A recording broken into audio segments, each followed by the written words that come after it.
నువ్వు గొప్పవాడవైతే మహిమ దేవునికి రావాలి. ఆయన అంటాడు, నేను పిల్లల్ని పెంచి గొప్పవారిగా చేశాను, వారు నా మీద తిరుగుబాటు చేశాడంట. అంటే మిమ్మల్ని అంటే ఆయన అన్నట్టట, మిమ్మల్ని తిడితే ఆయన తిట్టినట్టట, మిమ్మల్ని హింసిస్తే ఆయన హింసించినట్టు. సౌలుగా ఉన్నప్పుడు నీవు హింసించుచున్న యేసుని అన్నాడు. యేసు ఎప్పుడు సౌలుకు దొరకలేదు, సౌలు కాలం కాదది. కానీ శిష్యులు ఎక్కడుంటే అక్కడ ప్రార్థనలు హింసించింది, యేసుని హింసించినట్టట. అందుచేత ఈనాడు అదే అలకదూరులో ఒక అమ్మాయి కూతురు దయ్యం పట్టింది. ఆ ఇంటి ఎదురుగుండా, చర్చి ఎదురుగుండా ఉన్న అమ్మాయి కూతురు దయ్యం పడితే తీసుకొచ్చింది. సుమారు 12-13 ఏళ్ళ పిల్ల. తల్లి రెక్క వదలమంటే వదలదు, అంతే. ఇంకా పడుకున్నా తల్లినే పట్టుకుని ఉంటుంది, నడిచినా తల్లే కావాలి. ఆ తల్లి పనికి వెళ్తాకలేదు, పాటికి వెళ్తాకలేదు. పడాల్లో అమ్మగారు ఉన్నారు, ఒక్క ప్రార్థనకి బాగా అవుతాడని తీసుకొచ్చాడు. ఒక్క ప్రార్థన చేసినా వదలలేదు, అది 2 ప్రార్థనలు చేసినా వదలలేదు. ధ్యానిస్తున్నాను, కనబడింది. ఆ పక్కన ఏదో సరిహద్దుల కాడ తగువెట్టుకున్నట్టు. ఈ కూతుర్ని తీసుకొచ్చిన అమ్మాయి బూతులు తిడుతుంది అక్కడ. ఎక్కడ? సరిహద్దు కాడ. మామూలుగా కాదు, కచ్చా పోసుకుని మరీ తిడుతుంది పక్క వాళ్ళు. అంతా పోసేసి గోడలు కాదు, అది చిన్న చిన్న తూటు కర్రలు పాతే దడి. అక్కడ తగువులు పెట్టుకుని మేము భక్తులు అన్నారు. నేను ఎంతో భక్తిగా ఉంటానండి, మా ఇంటి ఎదురుగుండానే సచ్చి మా పక్కనేనండి, అవన్నీ తుడుతాను, కడుగుతాను, చేస్తాను, పని అంతా చేస్తానండి, వంటల వార్పుల్లో కూడా సహకరిస్తాను, అది ఇది నాకెన్నో చెప్పింది. అందరినీ గౌరవిస్తాను, తిట్లే నాకు చేత కాదని తిట్టినాను. నేను యేసుప్రభుని నమ్మాను. మళ్ళీ ఆ పాస్టర్ గారిని కూడా అంటుంది, ఏమండి చెప్పరే మీరు మంచిది, మా అక్క అని చెప్పరా అంది. అయ్య బాబా, మా అక్క చాలా మంచిదండి బాబాయ్, చాలా నెమ్మది, ప్రార్థనా పర్వాలా, ఇదిగో ఇలా వినబడుతున్నాయి అని వీళ్ళందరినీ చెప్పనిచ్చాక చెప్పాను. చెప్పి మరీ అన్నాను, ఏం కాదన్నాక దడి ఏంటి, అక్కడ చాలా ఖాళీ స్థలం ఉంది, దడి ఇలా నీళ్లు పోసి గోతులు తీసి తూటుకర్రలు ఉన్నాయి, అవి కప్పెడతాక ఇంత గొడవ అన్నాను. ఆ రోజండి, ఆ రోజా అంది. ఏ రోజు? వాళ్ళెప్పుడు మా అమ్మాయికి చేతబాటు చేయించారండి. మళ్ళీ ఎన్ని తాళ్ళు కోసం వెళ్ళిందో, ఎన్ని భూత వైద్యులను అట్టుకుందో ఇప్పటికి. వాళ్ళు కూడా ఇంటికి పట్టించి చంపిద్దామని ఎన్ని ప్రయత్నాలు చేసిందో ఏమి అడగనట్టు వచ్చి కూర్చుంది నా ఎదురుకుండా.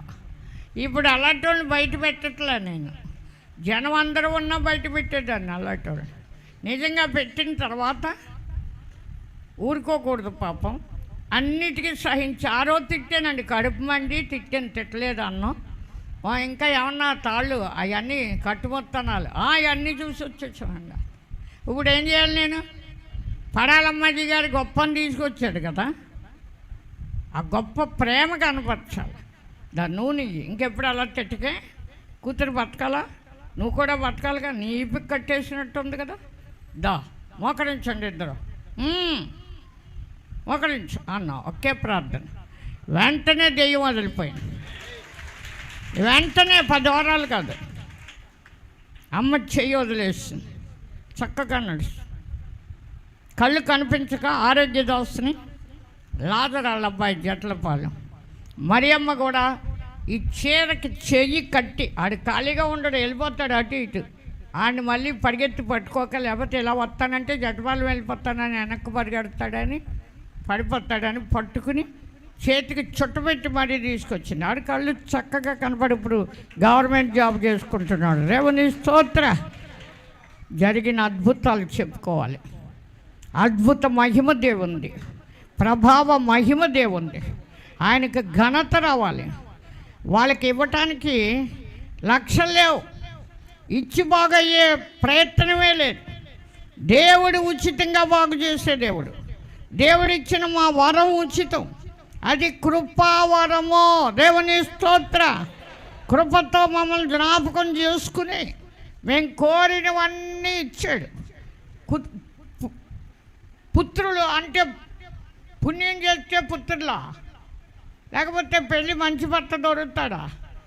ఏమీ లేకపోయినా అందరికి ఇచ్చిన కుమారులు ఇచ్చావు, మాకివ్వలేదు అనగానే, నాకు కావాలి అనగానే మోకాళ్ళు ఓనకుండానే క్యాచ్ చట్టుకుని ఇచ్చాడు. దేవుని స్తోత్రం. మన నోటి మాట, మన హృదయ ధ్యానం ఆయన దృష్టికి అంగీకారముగా ఉండును గాక. దేవుని స్తోత్ర. మన నోటి మాటలు దేవుని గూర్చిన ధ్యానమై ఉండాలి. మన హృదయ ధ్యానం దేవుని మీద ఉండాలి. మన తలంపులు దేవుడు ఉన్నాడని నమ్మకం కుదిరిన తలంపులుగా ఉండాలి. దేవుని స్తోత్ర. మంచిది. నోవాహుని గుర్తు చేసుకుని ఆ కీలు పూసారేమో, దేవుడు మోషేని భద్రంగా కాపాడాడు. వాళ్ళు ఆశించిన రీతిగా ఫరో కుమార్తెను స్థానానికి కూడా తీసుకొచ్చాడు. అంతేకాదు, స్నానం చేయటానికి వచ్చిన ఫరో కుమార్తె నైల్ నదిలో ఉన్న పెట్టిని ఇలా తెమ్మంది. తీసి చూసిన వెంటనే మోషే సుందరుడై ఉన్నాడట. ఒకవేళ అందంగా లేకపోతే ఎత్తుకుంటే సిగ్గు కూడా ఎలా ఉన్నాడు అనుకునేమో, నవ్వుతూ పలకరించాడట. ఆ పెట్టిలో ఉన్న తీసిన మోషే హత్తుకుంది గుండెకి, సొంత కుమారుడి కంటే ఎక్కువగా ప్రేమించి. ఇశ్రాయేలీల మగ సంతానాన్ని నైల్ నదిలో పడేసి చంపమన్న రాజు గుండె మీద పెరిగాడు. దేవుని స్తోత్ర. మోషే ఎక్కడ పెరిగాడు? ఎరగదొక్కాడు అన్నమాట. కాలు కింద ఎవరున్నాడు? ఫరో. మోషే కాళ్ళ కింద ఉన్నాడు. నిజంగా అన్ని విద్యలు నేర్పేశాడు. తర్వాత రాజుగా చేయాలనుకున్నాడు. దేవుడైన యెహోవా రాజుగా కాదు, సేవకుడుగా చేసుకోవాలని. నిజంగా మోషే చేతిలోనికి మహిమ గల తన బాహువునే పోనిచ్చాడంట దేవుడు. దేవుని స్తోత్ర. పరాక్రమము గల దేవుడే తన మహిమను పోనివ్వబట్టే మోషే కుడి చేతిలోకి చేయి చాపినప్పుడు, కర్ర పట్టుకున్నప్పుడే సముద్రానికి తెలిసింది మోషే ఎవరో. నీరు ఆయనదే, గాలి ఆయనదే, అగ్ని ఆయనదే, ఆకాశం భూమి కూడా ఆయనదే. మన దేవుడైన యెహోవా పంచభూతాలని సృష్టించినవాడు. ఈ పంచభూతాలు కూడా దేవుని కోపం వచ్చినప్పుడు మిక్కిలి వేండ్రముతో లయమైపోతాయంట. పంచభూతములు అలా కాదు, మిక్కటమైన వేండ్రముతో లయమైపోతాయంట. దాన్ని ఆపేవాళ్ళు లేడు. ఇప్పుడే చెప్పుకుంటున్నారు సముద్రంలో వేడి పుడుతుంది అని. ఈ వేడికి ఇంత క్రితం గడ్డలు కట్టిన మంచు గడ్డలు కరిగిపోతే భూమి అంతా నిండిపోతే మనుషులు, ఇళ్ళు, వాకిళ్ళు ఏమో ఉండవని చెప్పుకుంటున్నారు. ఇశ్రాయేల్లో యుద్ధము వచ్చేది చివరి దినాల్లోనే. మొన్న గాజా శూన్యం అయ్యింది. జఫన్యాలో రాయబడిన మాట. ఈ చివరి దినాల్లో మనం ఉన్నాం. మీకు దొరికాడు దేవుడు. మీరు మట్టి పాలవ్వాలని కాదు, మహిమతో ఉండాలని.